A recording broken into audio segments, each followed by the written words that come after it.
Hi, this is Dr. Subhatra. In this session, I am going to discuss about the windrows required for orientation of the runway.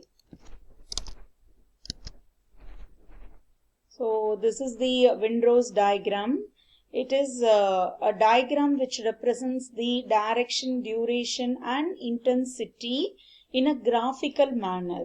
It represents the shape of a rose. That's why we are calling it as a windrows diagram. It is much essential for the orientation of a runway to achieve the wind coverage. Here the total area is divided into 16 parts. Here it starts from 0 degree, 90 degree, 180 degree, 270, and again it is coming back to 360 degree. Each line, this is the north-south and north-east, will give the 90 degree angle. When you divide that 90 degree into 2, that is a northeast line. When you draw this northeast line as I am showing in the cursor, you will get 45 degree, that is 90 by 2. And again when you subdivide this north and northeast line, you will get the north-northeast line. So this 45 degree divided by 2, you will get 22.5 degree. So the total circle is divided into 16 parts. Each angle has 22.5 degree. The average wind data for about 10 years is collected for preparing the windrows diagram. See, the diagram will be in this manner. Okay, so let me explain how to draw this diagram.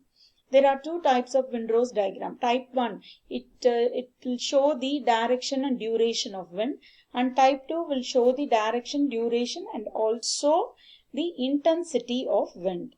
Coming to type 1, the radial lines will indicate the wind direction and each circle represents the duration of wind. See here, let me explain with the datas. See, these are the 16 subdivisions: north, south, east, west, northeast. In between north and northeast, you will get north-northeast. So all the datas are collected for a period of 8 to 10 years. So in north direction, the duration of wind in percentage is 7.4, 2.7 and 0.2.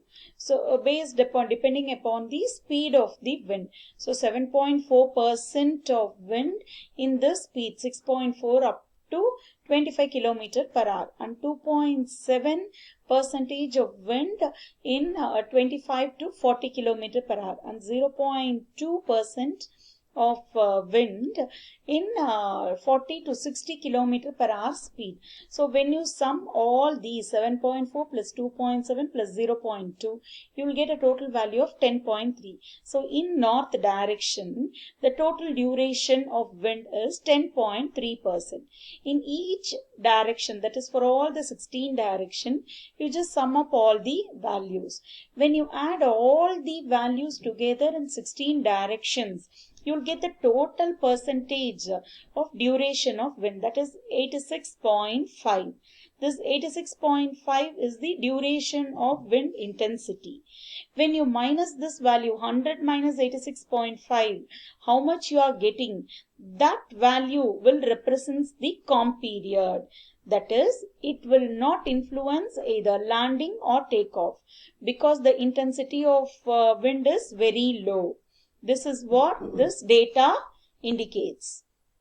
So we can plot this as a diagram. North, south, east, west is there. See, this is 90 degree from north to east. From north to northeast, it is 45 degree. North to north-northeast, you will get 22.5 degree. So we are going to plot the values. In north, what is the value given? 10.3. So in north, this is a 0 value, center point. So from here, using the scale, you just take the length as 10.3. This circle, this inner circle represents the 5, and this mid circle is 10, and the outer circle is 15. So this 10.3 is greater than this 10. and north-northeast you are getting 8.1. Here you are, this north-north line, north-northeast line, it is 8.1. And here northeast, what is the value? 3.9. This is 3.9. So in this way, in each and every line, you will mark the points as per the total direction of wind. You just connect all the points together. So you will get this line. So the line which is showing the longest length, you will take it as a runway orientation. So each and every circle represents the duration of wind, and this is the direction of wind. This north, northeast, northeast. Okay, east, northeast is the direction of wind, and this circle represents the duration of wind. With the duration of wind and direction of wind, we are able to find the runway orientation. Here in this diagram, the longest length is north and south. So we are going to, with this wind data, we are going to orient the runway in the direction of north-south. Then coming to type 2, it will show both the direction, duration and also the intensity. In the same diagram, you are marking all the intensities of wind inside the circles, concentric circles. And above that, we are placing a transparent sheet with 3 parallel lines. We have to place the transparent sheet above the concentric circle windrose diagram, such that the center line should pass through the origin.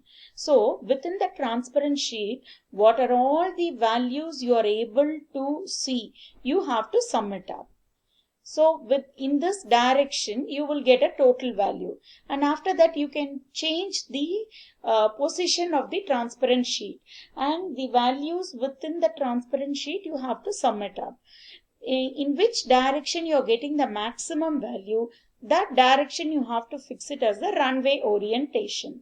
So this is all about the how to orient the runway using the windrose diagram. So these are the pictures showing the different runways in how it is oriented in different directions. See here, it is turning and moving. It's like a roadway. It is in a mountain near the ocean.